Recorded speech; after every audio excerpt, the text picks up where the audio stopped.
হরে কৃষ্ণ বন্ধুরা, আপনাদের শ্রী চরণ কমলে আমার দণ্ডবোধ প্রণাম। আশা করি আপনারা ভালো আছেন। আজকে আমি আপনাদের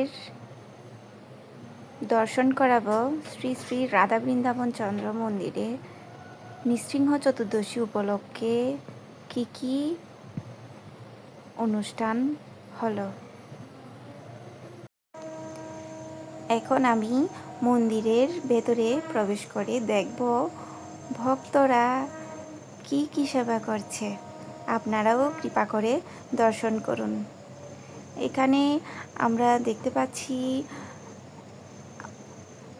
ভক্তরা ভগবানের জন্য আম কাটছে। ভগবান নৃসিংহদেবের আম অতি প্রিয়।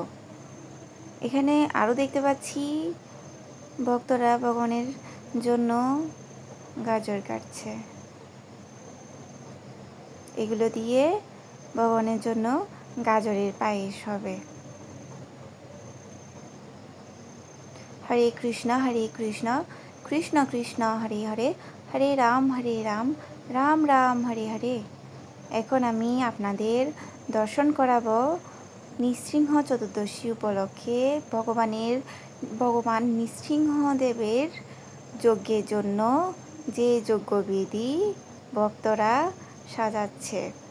আপনারা কৃপা করে দর্শন করুন এবং ভগবানের অহৈতুকী কৃপা লাভ করুন। রাধে রাধে। দেখুন ভগবানের ভক্তরা কিভাবে ভগবানের জন্য কত সুন্দর করে ভগবানের বেদী তৈরি করেছে। কত ভালো লাগছে, কত সুন্দর হয়েছে।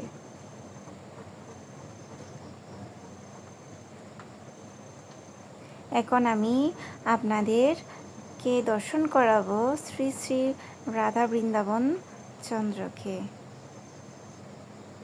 দেখুন আমাদের রাধা বৃন্দাবন চন্দ্র কত সুন্দর, দেখলেই মন প্রাণ জুড়িয়ে যায়।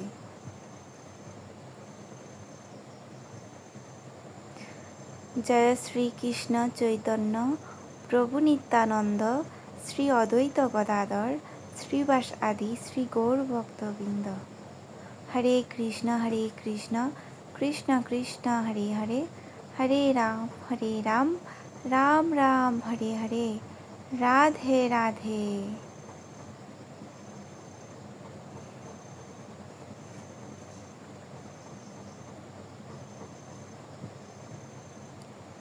এখন আমি আপনাদের দর্শন করাবো ভগবানের অভিষেকের জন্য, ভগবান নৃসিংহদেবের অভিষেকের জন্য কি কি ফল আনা হয়েছে। এই কাঁচামরিচ টমেটোগুলো ভগবানের রান্নার জন্য ব্যবহার করা হবে। আর দুধ, কলা, বাদাম, গোলাপজাম আর বিভিন্ন রকমের ফল, এগুলো ভগবানের অভিষেকের জন্য তৈরি করা হবে। আপনারা কৃপা করে দর্শন করুন এবং নিজের জীবন সার্থক করুন।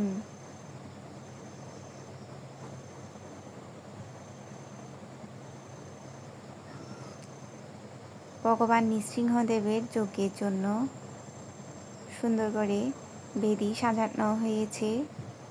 দেখুন আপনারা।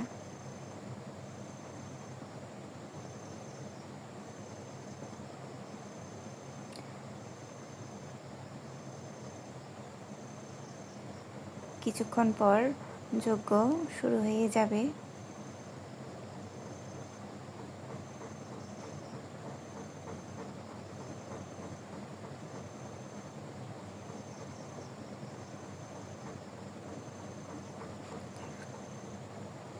জয় জয় নৃসিংহদেব কি,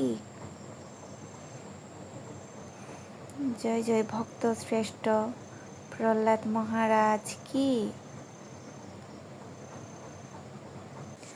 জয় নৃসিংহ শ্রী নৃসিংহ, জয় জয় জয় শ্রী নৃসিংহ। উগ্রম বীরম মহাবিষ্ণুম জ্বলন্তম সর্বতোমুখম নৃসিংহম বিষণম ভদ্রম মিত্রম মিত্রম নমামহম। শ্রী নৃসিংহ জয় নৃসিংহ, জয় জয় জয় শ্রী নৃসিংহ। প্রহ্লাদদেশ জয় পদ্মমুখ পদ্মভৃঙ্গম, তব করকমলবরে নখম অদ্ভুত শৃঙ্গম দলিত হিরণ্যকশিপু তনুভৃঙ্গম। কেশবধৃত নরহরিরূপ, জয় জগদীশ হরে, জয় জগদীশ হরে। জয় জয় নৃসিংহদেব কি জয়। জয় জয় উগ্র নরসিংহদেব কি জয়। এখানে শ্রী শ্রী রাধা বৃন্দাবন চন্দ্র মন্দিরের অধ্যক্ষ শ্রীমান সংকীর্তন প্রাণদাস ব্রহ্মচারী প্রভু ভগবান নৃসিংহদেবের যজ্ঞ আরম্ভ করছেন।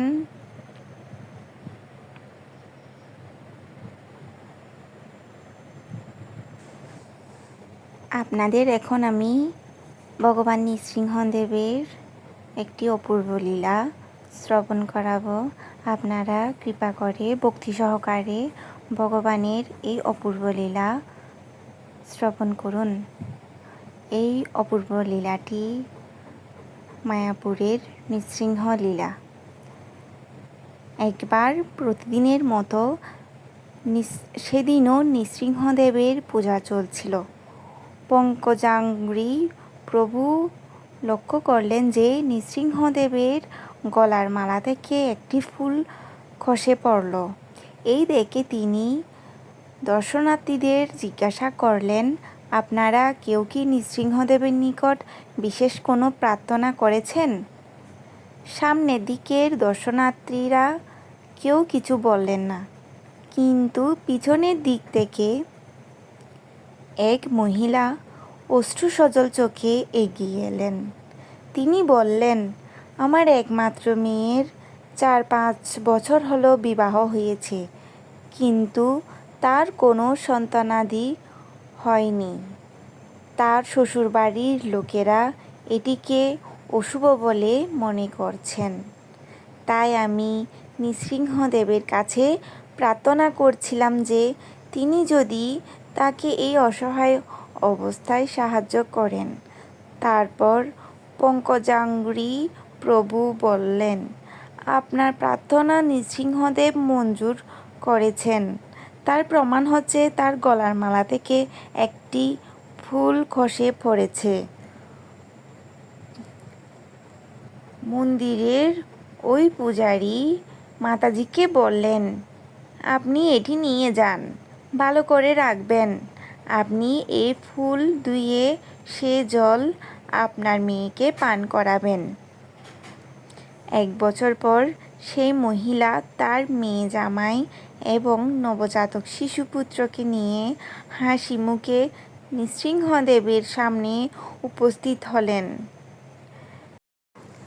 মন্দিরের পূজারীকে তার আগের বছরের নৃসিংহদেবের কথা স্মরণ করিয়ে দিলেন এবং বললেন যে আমার মেয়ের পুত্র সন্তান হয়েছে ভগবান নৃসিংহদেবের কৃপায়।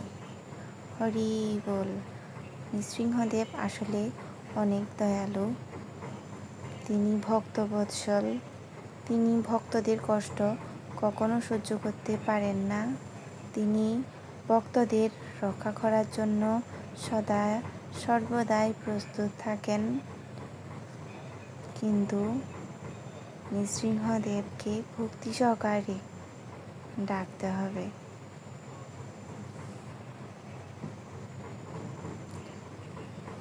ভক্তি সহকারে প্রহ্লাদ মহারাজ নৃসিংহদেবকে স্মরণ করেছেন বিদায় নৃসিংহদেব প্রহ্লাদ মহারাজের ডাকে সাড়া দিয়েছেন এবং তার অত্যাচারী পিতা হিরণ্যকশিপুকে বধ করেছেন। তেমনি আমরাও যদি যে কোনো বিপদে ভগবান নৃসিংহদেবকে ভক্তি সহকারে স্মরণ করি, তাহলে সর্ববিঘ্ন থেকে আমাদেরকে ভগবান নৃসিংহদেব অবশ্যই রক্ষা করবেন, সেই বিশ্বাস আমাদের রাখতে হবে।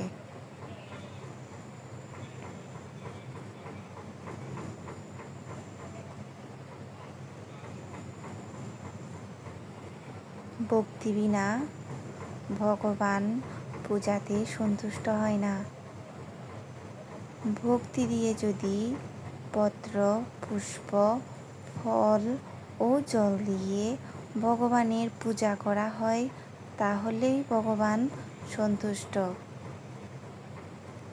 কিন্তু ভক্তি ছাড়া যদি ষোড়শ উপাচারে পূজা করা হয় তাহলে ভগবান সেই পূজা গ্রহণ করেন না।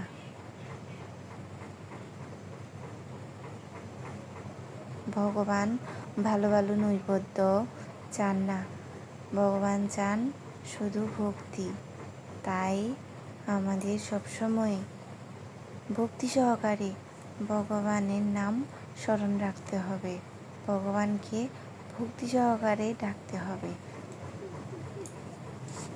কারণ ভক্তিতেই ভগবান।